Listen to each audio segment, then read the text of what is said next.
Hello నమస్తే, నేను journalist YNR. Tirumala laddu వివాదానికి సంబంధించి కల్తీ జరిగింది అంటూ ప్రచారం చేస్తున్న మీడియా రాస్తున్న వార్తలే కల్తీగా కనపడుతున్నాయి. కల్తీ జరిగిందా లేదా అనేది కనీసం కామన్ సెన్స్ కూడా లేకుండా వార్తలు రాస్తున్నాయి తెలుగు మీడియా సంస్థలు, ప్రముఖ మీడియా సంస్థలు కూడా. నిజానికి ఏం జరిగింది?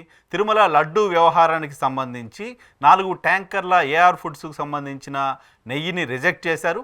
ఆ రిజెక్ట్ చేసిన నెయ్యిని టెస్ట్ చేశారు. ఆ టెస్ట్ చేసినప్పుడు టెస్ట్ రిపోర్ట్లో రకరకాల ఫ్యాట్స్తో పాటు దీంట్లో జంతువులకు సంబంధించిన ఫ్యాట్ కూడా ఉండొచ్చు అని మాత్రమే ఆ రిపోర్ట్ చెప్పింది. ఉంది అని ఆ రిపోర్ట్ ఎక్కడా చెప్పలేదు. సో ఆ రిపోర్టు ఇలా చెప్పింది అనే విషయాన్ని టీటీడీ ఈవో అఫీషియల్గా ప్రెస్ కాన్ఫరెన్స్ పెట్టి మరీ చెప్పారు. సో ఇది కూడా ఉండడానికి సంబంధించిన అవకాశం ఉంది, జంతువులకు సంబంధించిన ఫ్యాట్ కూడా ఉండడానికి సంబంధించిన అవకాశం ఉంది అని మాత్రమే ఎన్డీడీఏ రిపోర్ట్ చెప్పింది. అదే విషయాన్ని టీటీడీ ఈవో కూడా చెప్పారు. సో టీటీడీ ఈవో అదే ప్రెస్ కాన్ఫరెన్స్లో చెప్పిన మాట, మేము ఎక్కడా కూడా ఈ కల్తీ నెయ్యిని వాడలేదు అనే విషయాన్ని చెప్పారు.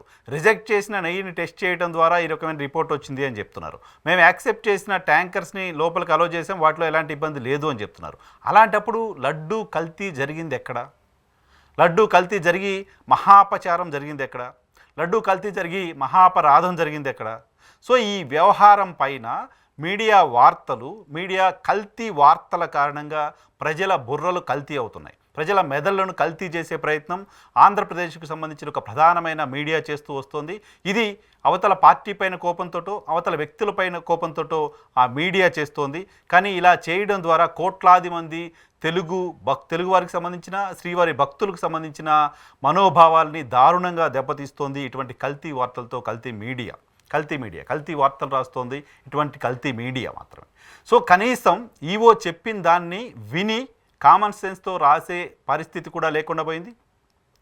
రాజకీయ పార్టీలకు సంబంధించి, రాజకీయ పార్టీలకు ఒకరిపైన ఒకరికి కోపాలు ఉండొచ్చు, ఒకరి పట్ల ఒకరికి విభేదాలు ఉండొచ్చు, ఇంకేదైనా ఉండొచ్చు. సో గత ప్రభుత్వం పైన ఈ ప్రభుత్వానికి వెంజెన్స్ ఉండొచ్చు, ఇప్పుడున్న ప్రభుత్వం పట్ల గతంలో పనిచేసిన ప్రభుత్వానికి, అప్పుడు ప్రభుత్వాన్ని నడిపిన వాళ్ళకి కోపాలు ఉండొచ్చు. కానీ 2 పార్టీల మధ్య వివాదం మొత్తం ప్రపంచవ్యాప్తంగా ఉన్న శ్రీవారి భక్తుల్ని మనోవేదనకి గురి చేయకూడదు కదా. తిరుమల శ్రీవారు వైఎస్ఆర్ కాంగ్రెస్ పార్టీనో, తెలుగుదేశం పార్టీనో శ్రీవారికి సంబంధించిన పవిత్రతని, శ్రీవారికి సంబంధించిన లడ్డూల నాణ్యతని ఈ 2 పార్టీలకు సంబంధించిన అంశంగా చూడకూడదు కదా. శ్రీవారిని దర్శించుకుంటున్న వాళ్ళలో దేశవ్యాప్తంగా ఉండే ప్రముఖులు ఉంటారు, ఇతర దేశాలకు సంబంధించిన ప్రముఖులు ఉంటారు. శ్రీలంక అధ్యక్షులు కూడా వచ్చి ఇక్కడికి శ్రీవారిని దర్శించుకుని వెళ్తూ ఉంటారు. ప్రపంచవ్యాప్తంగా ఉన్న భారతీయులు, తెలుగు వాళ్ళు శ్రీవారిని దర్శించుకుంటూ ఉంటారు.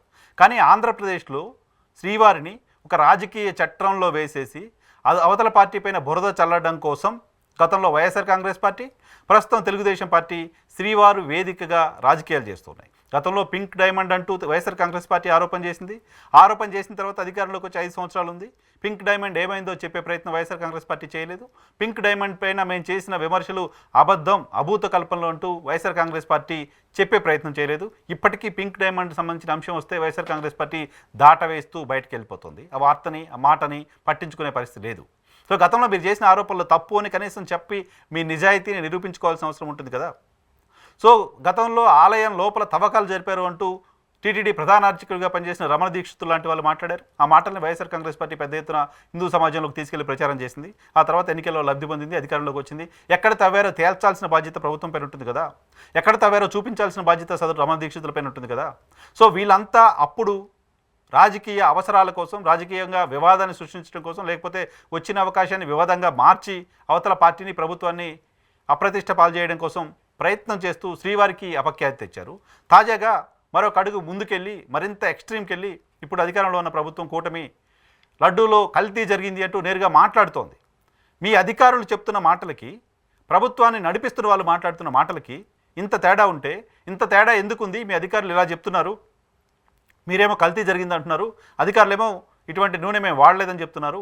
ఈ రెండింటికి మధ్య వ్యత్యాసం ఉంది కదా. ఎందుకు భక్తులను వేదనకు గురి చేస్తున్నారు, ఎందుకు భక్తులను మనోభావాలను దెబ్బతీసేలా బిహేవ్ చేస్తున్నారు అని అడిగే పరిస్థితిలో అక్కడ మీడియా లేదు. అక్కడ అధికారులు చెప్పిన దాన్ని తగ్గించి రాస్తున్నారు. అక్కడ కూటమికి సంబంధించిన పాలకులు చెప్తున్న దాన్ని మాత్రం హైలైట్ చేసి రాస్తూ ఆ రాయడం వెనుక ఉద్దేశం అవతల పార్టీని బ్లేమ్ చేయడం అనుకుంటే, కానీ అది కోట్లాది మంది హిందువులను బ్లేమ్ చేయడం అవుతుంది. సో మీ కల్తీ వార్తలు కాపండి, మీ కల్తీ వార్తలతో హిందువుల బ్రెయిన్లను కల్తీ చేయకండి. సో మీ కల్తీ వార్తలకు సంబంధించి, మీ కల్తీ వార్తలకు సంబంధించిన పర్యవసానాలను కూడా ఖచ్చితంగా తొందరలోనే మీరు అనుభవిస్తారు. ఆ కల్తీ వార్తలకు సంబంధించి మీరు అటువంటి వార్తలు రాయడం వల్ల జరిగే నష్టం, జరగాల్సిన నష్టం ఇప్పటికే హిందూ సమాజానికి జరిగింది కాబట్టి ఇకపైననే కల్తీ వార్తలు ఆపండి.